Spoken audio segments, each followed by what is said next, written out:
Student, आज हम discuss करने वाले हैं फ्यूचर परफेक्ट कंटिन्यू टेंस का नेगेटिव सेंटेंस किस तरह से बनाया जाता है।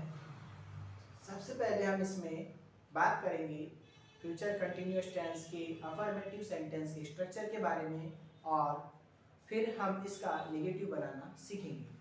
अगर वीडियो अच्छा लगे तो please like, subscribe and share कर दीजिए। चलिए तो चलते हैं हम अपने बोर्ड की। तो जैसा कि अभी हमने आपके सामने यहाँ पर जो मेन हेडिंग में बेटा हमने लिखे हैं कि फ्यूचर परफेक्ट कंटिन्यू टेंस का क्या बनाना सीखेंगे आज हम, नेगेटिव। ठीक है, तो नेगेटिव कैसे बनाया जाता है, इसके लिए सबसे पहले हमें इसके स्ट्रक्चर पर जाना होगा। ठीक है, कि आखिर में फ्यूचर परफेक्ट कंटिन्यूअस टेंस का स्ट्रक्चर क्या होता है।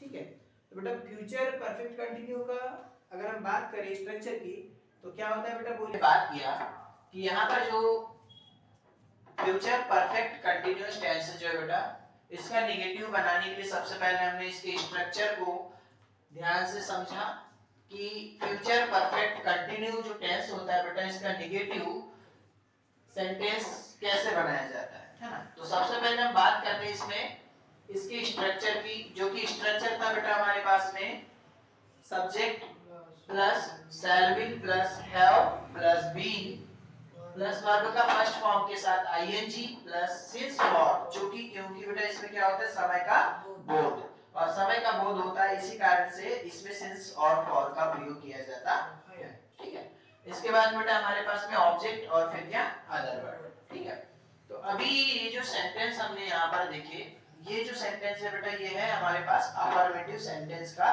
स्ट्रक्चर। अब इसी सेंटेंस का हम क्या बनाएंगे, नेगेटिव। तो नेगेटिव बनाने के लिए हमारे पास में एक वर्ड जुड़ेगा, क्या, नॉट। और ये नॉट कहाँ जुड़ता है बेटा, इस हेल्पिंग वर्ब के बाद और हैव के पहले, तब जाकर वो कौन सा सेंटेंस बनेगा, नेगेटिव सेंटेंस। ओके, चलिए तो अब इसका बेटा हम नेगेटिव सेंटेंस बनाना सीखते हैं। नेगेटिव सेंटेंस का स्ट्रक्चर क्या होगा बेटा, देखते हैं।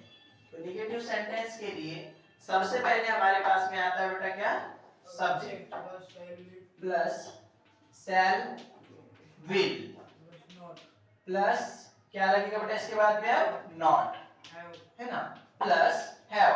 यहाँ नॉट लगाने का मतलब है कि अब ये सेंटेंस पहले तो बेटा अफर्मेटिव था, मतलब पहले क्या था, सकारात्मक था, अब क्या बन जाएगा, नकारात्मक। ठीक है, नॉट लगाने से बन जाएगा क्या, नकारात्मक। Have plus be plus verb का first form plus since for, हाँ आईएनजी के बाद में since for plus object plus other word. ये समझ में आया बेटा इतना।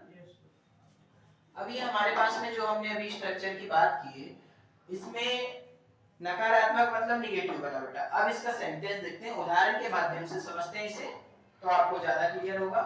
उदाहरण के लिए हमने एग्जांपल में बेटा लिया। अब सबसे पहले आपको बेटा ये जो फ्यूचर परफेक्ट कंटिन्यू टेंस की जो हम बात कर रहे हैं, इसमें आपको इसका जो वाक्य होता है, वाक्य के अंत में क्या आता है ये आपको पता होना चाहिए। तो वाक्य के अंत में क्या आता है बेटा,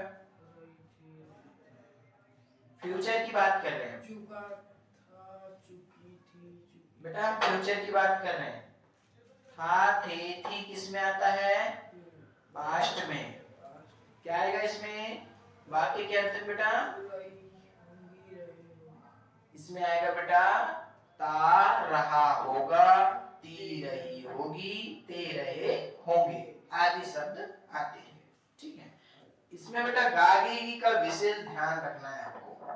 ठीक है, परफेक्ट के साथ में ये क्या है, कंटिन्यू भी है ना, मतलब कंटिन्यू में रहा होगा, रही होगी, रहे होंगे आएगा, और साथ में बेटा ता रहा होगा, ती रही होगी, ते रहे होंगे, और विशेषकर बेटा समय का बोध होता है। ठीक है, तो अब इसमें अगर हम बात करें इसके एग्जाम्पल की, तो हमने लिखे बेटा सिंपल सा एग्जाम्पल कि राम 2 बजे से, कितने बजे से? 2 बजे।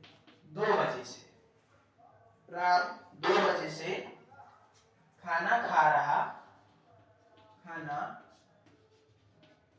खाता रहा होगा, खाना खाता रहा होगा। ठीक है, राम जो है वो 2 बजे से क्या है, खाना खाता रहा होगा। ठीक है बेटा, अब हमने जो अभी बात की थी बेटा यहाँ पर अफर्मेटिव सेंटेंस की, तो इसमें सब्जेक्ट क्या आ गया बेटा आपका? राम। ठीक है, सब्जेक्ट क्या आ गया आपका?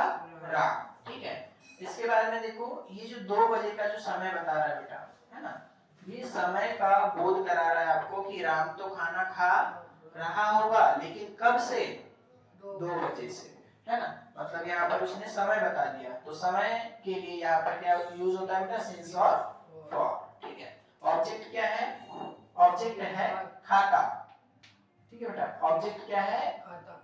यानी यहाँ पर बेटा वो खाना खा रहा है, तो खाना खाना 2 प्रकार के बेटा यहाँ पर, एक खाना और एक दूसरा खाना, फूड वाला। ठीक है, तो यहाँ पर जो है बेटा ये जो खाना होगा ये आपकी क्या होगी?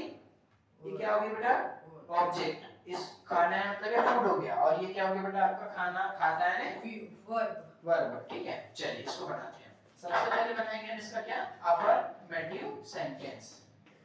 अफर्मेटिव का स्ट्रक्चर देखो, पहले क्या लिखना है? सब्जेक्ट, सब्जेक्ट में राम। ठीक है बेटा, अब राम सिंगुलर है इसीलिए इसके साथ में क्या लगेगा? सेल। सिंगुलर के साथ में सेल और प्लूरल के साथ में विल का प्रयोग किया जाता है। तो राम सेल, सेल के बाद में बेटा हैव, हैव के बाद में बीन, बीन के बाद में वर्ब का फर्स्ट फॉर्म मतलब इट, इट यानी खाना, और उसमें क्या लगेगा बेटा साथ में?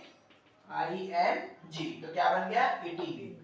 अब कब से खा रहा है देखो, अगर निश्चित समय हमारे पास में 2 बजे का समय बता रहा है, मतलब ये निश्चित है बेटा, है ना। तो निश्चित समय के लिए क्या आएगा? सिंस। अनिश्चित समय रहता बेटा तो क्या आता? फॉर, है ना, सिंस। अब ऑब्जेक्ट क्या खा रहा है बेटा? फूड। ईटिंग, हाँ ईटिंग फूड। देखो बेटा क्या होता है यहाँ पर सिंस फॉर का प्रयोग कभी-कभी बेटा ऑब्जेक्ट के पहले भी किया जाता है ना। सिंस फॉर का प्रयोग कभी-कभी ऑब्जेक्ट के पहले भी किया जाता है और कभी-कभी बेटा बाद में भी किया जाता है। तो इसको याद रखना बेटा, ये जो सिंस फॉर होता है ना, ये जो सिंस फॉर होता है ये कंडीशन के हिसाब से कभी-कभी पहले भी यूज हो जाता है और कभी-कभी बाद में भी यूज हो जाता है। तो यहाँ पर बेटा ईटिंग फूड, पहले क्या लिखेंगे? Eating food. सिंस कब से बेटा? 2 o'clock। ठीक है, 2 बजे से, 2 o'clock, 2 बजे से वो खाना खा रहा है। अब इसका क्या बनाएंगे बेटा? Negative, negative. चलिए, तो निगेटिव सेंटेंस की बात करें, Ram shall not have been, shall not have eating been eating food since food since 2 o'clock। अब यहाँ पर बेटा हमने सिर्फ क्या किया बेटा? यहाँ पर shall के बाद में क्या लगा दिए? not। मतलब हेल्पिंग वर्ब के बाद में क्या लगा दिए हमने? not लगा दी। ठीक है, ओके। तो ये आपका अफर्मेटिव था और ये आपका नेगेटिव था। इसका मतलब होगा कि राम 2 बजे से खाना खाता रहा होगा, और इसका मतलब क्या बनेगा बेटा? राम 2 बजे से खाना नहीं खाता रहा होगा। ओके, नोट डाउन कीजिए बेटा इसको।